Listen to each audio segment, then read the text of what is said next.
တရားမယ်တရားများတနေ့တော့ပြောင်းခွေကဘာမြေမှာအမှန်တရားမြေတန်တရားမရှိအမှန်တရားပဲနိုင်ကိုနိုင်မယ်တန်တရားတစ်ခွေအတုံးလေးတွေ့မယ်နိုင်လို့သူတွေရှုံးတော့မနှွေးကြစတန်ခွေအချိန်တန်ရင်ပြုထားသမျှကတရားကရှောင်ဝဲမရပြန်လာမှာပဲ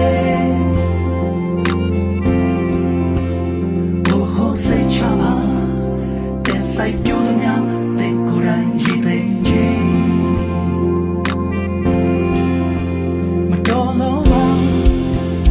လူအပ်တာတွေလူချင်းချင်းရက်စက်သမျှတွေအချိန်တန်ရင်ရှောင်လွှဲမရပြုထားသမျှကံတရားကပြန်လာမှာပဲစိတ်ချပါသင်စိုက်ပျိုးသမျှ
တနေ့တော့ပြောင်းခွေ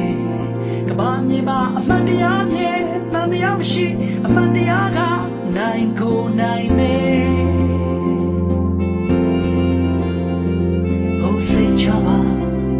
တဲ့စိုက်ပြုံးသမျှသင်ကိုယ်တိုင်ရည်သိမ်းခြင်းဟေးစိတ်ချပါတဲ့စိုက်ပြုံး